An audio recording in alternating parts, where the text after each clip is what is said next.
But if I turn his frown upside down, that just ain't how Ted planned it. That's just a lucky bounce off the ground right after his head landed. You know what's funny, Grav? You can only be yourself when you combine forces. When I sunned you and everything you've ever done has been in my orbit.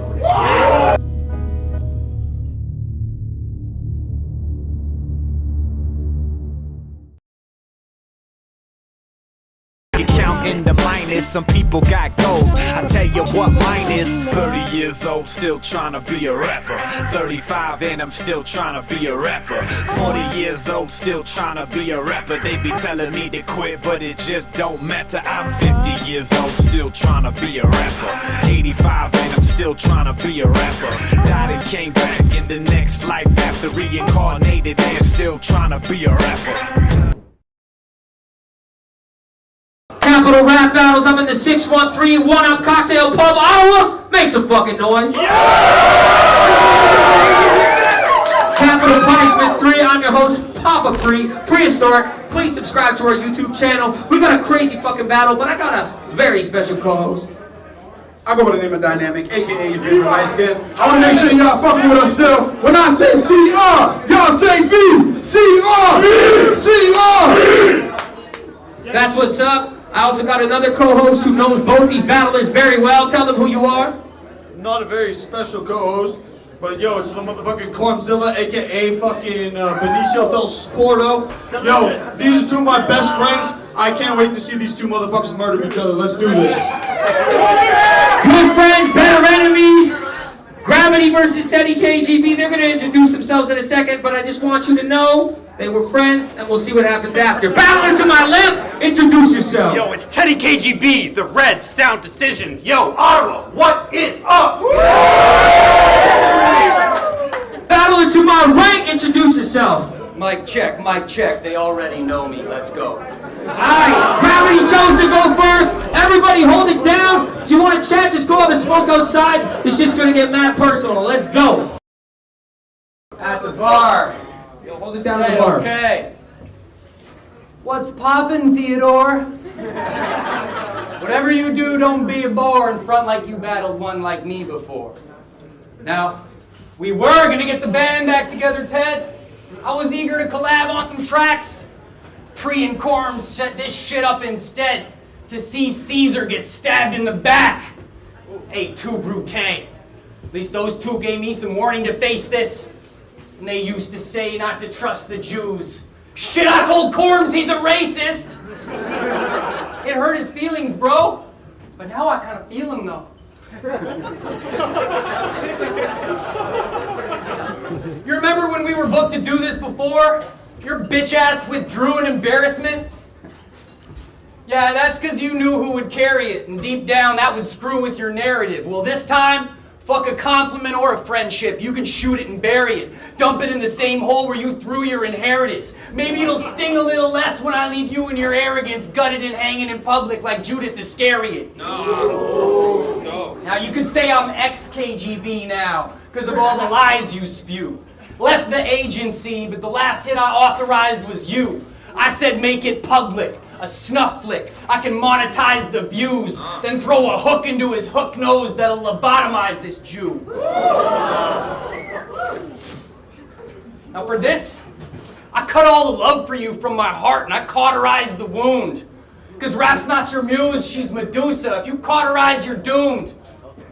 And fuck your family tree, I'll chop it down, eat its fruit, and leave it colonized with shrooms. And then reroute city sewage to flood the mausoleum where all the bodies lie entombed. I mean, you had to know this was gonna be awkward, Ted. I had to tell my kids you're not a friend. Now those little sickos want you dead. I have to give them co-author cred. My boy been ghostwriting all month. Said to call you a cockhead. True story. Let's go! He said to call you a cockhead. But even in front of all these sick fucks, I cannot repeat the ungodly shit my daughter said. Now I need to take a personal moment. Something I gotta confess to my wife. Hi, hon. Me and Ted's mom are having an emotional affair. We have sex over Skype. I'm really only using her for this punchline to invest in some hype. I hope it don't fuck up my marriage and like the rest of my life. Either way, you should know she's got my dick pics framed by her bed for at night. And she turns your portrait face down. Don't worry, homie. Okay. Yo, let's go. Make some noise for Gravity, man. Hold it down. Gravity. Never heard of you. Bree just told me that you wanted to have a word or two. Something about having spent a whole life in indentured servitude. Oh, right. You're that worthless dude that never commits to any of the work you do. See, when Myelin first brought you to me, you weren't just that cocky MC I thought you would be. In fact, you were pretty good at dropping a free on top of a beat, and eventually we wrote a bunch down and they were hot to release. And then you got a battle, and I watched you recede.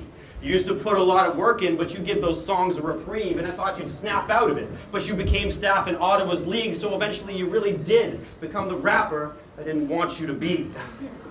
And that's why I took this battle, even though I barely had time for it. I was like, why force it? Because the only way he wins is if I forfeit. You know what's funny, Grav? You can only be yourself when you combine forces. When I sunned you, and everything you've ever done has been in my orbit. We had a group, and I would produce, record, and write first, so I was doing all the heavy lifting while he was doing mostly light work. Damn it, Grav. How many recordings did we scrap because you didn't like yours? I guess this Gravity is just another black hole that's been discovered by a white nerd. And see, you were only ever a force doing shows on the live tip with me. So when you stopped doing them, it gave me sort of a crazy eye twitch. It made me realize that you're just another lazy dork on a rhyme binge. Yo, you're my unfortunate sidekick. The Morty to my Rick. You have a friend that'll make beats and record you for free. How much more could you need? If you'd been more supportive to me, who knows where the mere mortals would be? What were you so worried about? That Jody would divorce you and leave if you stayed on course with your dreams? Because you just stuck around to support a sport in the scene? Or you only matter as long as you're doing these 4-minute schemes? So Charlie's gonna say he's got bars on me, but I'm not sure what he's preparing me for. Because you might know me, but the friend I knew isn't even there anymore. Your addiction to booze and battles. I'm not sure which one is scaring me more, because it's becoming the story of your life, when you should have kept that narrative short. Time. Let's go! Make some noise, y'all! So the joke is, a Christian and a Jew walk into a bar. They didn't get very far before they were spitting some bars. And it was close early on, till my racist shit started hitting real hard, and you realize they have no taste for this and don't give a shit who you are. Plus my flow godly, and no Nazi, but Corbs was gassing you bad if you had the impression that you'd surpass or withstand grabbing a session. Shit, I rap tactfully channeled aggression. You guys just have acidly battled depression. Now, class is in session. Pay attention. My penmanship's the nicest. And your presence just exudes the perpetual millennial existential crisis. I mean, I see you struggling with mental health. All of you, and I love you, I see that shit. And that inspires me. It's too bad it's turned your social media into a fat chick's diary. I mean, it's not stigma, bro. You're just not that good. You have the charisma of a block of wood. I mean, in layman's, you're lameish. You let your language languish. I channel strain and strangeness into angles that cause you pain and anguish. My heart's angry, my bar's endless. I'm all hard angles and sharp edges. And I'm violent and vicious. I'll burn out your eyes if you witness. My style is Invictus. I'll turn that grimy smile to a rictus.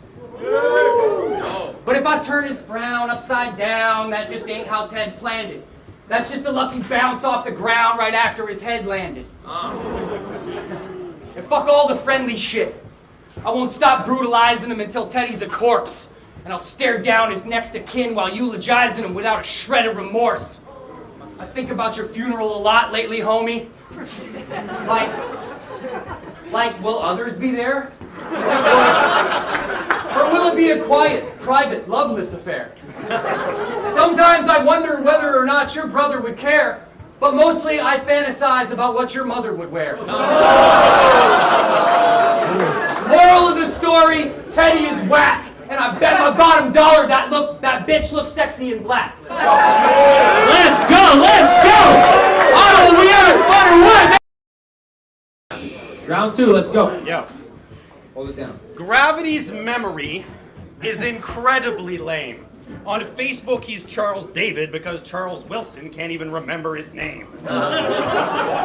Getting him into the studio has always been a hell of a strain because this guy can't even remember his goddamn work schedule at the end of the day. Charlie, it's about time someone was setting you straight. This gives me both pleasure and pain to know it might unsettle your brain, but you can't seem to tell it's a game. You only have one life left and you better have saved because I put you on, gave you everything, and thank you is the thing you keep on forgetting to say. Okay. Let's go. So let's take a trip down memory lane. No one knew who you were while I was getting credit for my clever displays. While you were learning to write, my advice never led you astray. But I guess you never took it because right now it's hitting you smack dab dead in the face. But despite the road I helped him to pave, who might have stepped in his way? I'm just the father figure that you'll never replace who tried to set up the stage. But instead of the fame, you became a disheveled and drained devil in chains who still stabbed me in the back. Well, here's that Corleone kiss for your deadly mistake. So you might have had 3 matches with Chubbs, but for us, this is like 3,000 and whatever the fuck. You've only won around it 2. And you've only won around it 2 because you weren't clever enough. And now you want to try in public? Fine, let's settle this, scrub. Everything I've ever done for you, it was never enough. So you can posture like you're clever and tough, but these bloodlines are severed and cut. Everyone knew from the moment that they were setting this up that you would forever be my second while I am second to none. And on a final note, you got too much of a conscience for this. You've already scrapped your best bars because you thought I'd be pissed. You're too worried about whether or not your comedy bits will bother these kids. Well, in the third, I'll be showing you how to be properly talking some shit. Let's go! Make some fucking noise, y'all! I guess they want some personals. Want to see at least one of us rattle? Remember that time you yelled, "faggot," at that kid in some of your battles? Shame. I hope you feel riddled with liberal guilt. I hope you cry over every pitiful dribble of milk. But also, you weren't in on the ground floor when CRB first sold stock. This is my house now. Your bold talk will get you cold cocked. And as for us getting older, well, I'll put the 2 chips off my old block against the one on your shoulder and your drips in an old sock. I said, he's mad right now. We don't jam so much since I'm a father. He gets sad somehow. Cries sometimes, wonders why we bother. Truth is, homie, I quit because on stage you can be kind of awkward. Case in point, you had a fucking tie with Roberts, who I beat. And during which, well, your voice went up in pitch and it squeaked. Ever since, I've been completely unconvinced of this geek. This miserable, meek, cringeworthy, weak, fucking loser I just wince when you speak. Oh, but he's a Russian lobster. Well, I call bullshit on your story, bro. If you're Teddy KGB, I caught you twisting that Oreo. Being John Malkovich. A hooker's John, Malcolm's bitch. Or just motherfucking Ted Adler. To me, you're just another dead battler. For real. Corbs just set you up to get bodied. You're a mark, Ted. We've already posted your organs for auction on the dark web. And now my hustle is sick. But even I can't sell those corneas. You blind as shit. Ladies, you could be bald as a tiny kid and brightly lit. Spread eagle and he still couldn't find your clit. By the time he's done, you won't have come, but your asshole and upper thigh are slick with slimy spit. I'm telling you, man, the writing's on the wall in giant script. You might be able to read it if you polish the glasses and just kinda squint. It says Made Wade already forced you into retirement. I'm here to do it again. This time, just quit. Unless there's a 2-on-2 tournament, and then it'll be cool. Yo, make some fucking noise for Gravity, man! So your wife thinks I'm sexy as fuck. When I step into the same room, boom! Her ventricles pump.